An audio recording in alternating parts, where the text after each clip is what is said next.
Saikrishna lockup death గురించి అసలు ఏం మాట్లాడాలో కూడా తెలియదు. చివరికి వాళ్ళ కుటుంబ సభ్యులు కూడా మొత్తానికి సైలెంట్ అయిపోయినట్టున్నారు. ఈ కేసు ఇక మొత్తం సమాజం మర్చిపోయే పరిస్థితి వచ్చినట్లుంది. పోలీసులు తీసుకెళ్ళి కొట్టి చంపేసి బూడిద కూడా లేకుండా చేయడం ఎంత దారుణమైన విషయం. ఇప్పుడు అదంతా మా అందరం మర్చిపోయే పరిస్థితికి వచ్చేసింది. చివరికి నీ పాన్సుగుల అందులో సిఐ నాగరాజుని అరెస్ట్ చేసి నెల రోజుల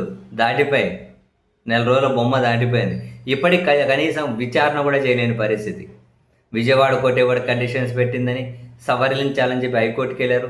అక్కడ పెట్టిన కండిషన్ సరిపోలేదు. ఇప్పుడు ఏపీ ప్రభుత్వం అదే పోలీసులు సుప్రీంకోర్టుకి వెళ్ళారు. అక్కడ మొత్తం మీద విచారణ ముగిసింది, తీర్పు రిజర్వ్ అయిందట. తీర్పు రిజర్వ్.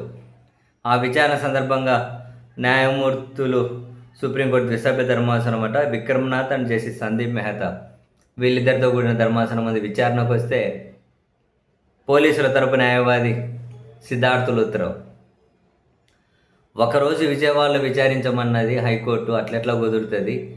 రాజభవన్ నుంచి విజయవాడకు వచ్చిపోయాకే ఆ రోజంతా టైం సరిపోతుంది. ఇంక విచారణ ఎక్కడ పాసిబుల్ అవుతుంది? సో విజయవాడలోనే 8 రోజులు విచారించే అవకాశం కావాలి, రాజమండ్రి జైల్లో కాకుండా అని చెప్పి ఆయన అడిగారు.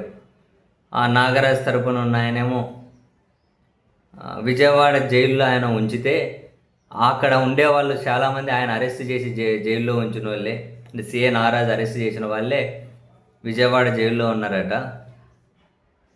సో అక్కడ ఉంచితే ఆయన ప్రాణానికి ప్రమాదం, అందుకని రాజమండ్రి జైల్లో ఉంచారు అంటే అప్పుడు సుప్రీంకోర్టు చెప్పింది, ఏం 5 స్టార్ హోటల్ సదుపాయాలు, ఏసీ రూములు, లగ్జరీ హాళ్ళు ఇవన్నీ అడిగేటట్లున్నారే మీరు? ఇక్కడ విషయం ఏ జైల్లో ఉంచాలని కాదు, ఇక్కడ విషయం విచారణ ఎట్లా చేయాలనే పద్ధతి అని చెబుతూ ఏదున్నా కోర్టు పరిమితులకు లోబడే ఉండాలి, దానికి సంబంధించిన కండిషన్స్ ఉంటాయి.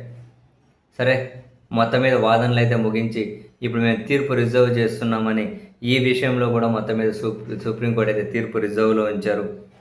బహుశా ప్రకటిస్తారేమో త్వరలో. చివరికి ఒక నిందితుడిని విచారణ చేయడం కోసం 1 రోజులు అరెస్ట్ అయ్యి అంత కీలక కేసు ఎక్కడికి పోయానో మొత్తం హైలైట్ అవ్వ నిజంగా.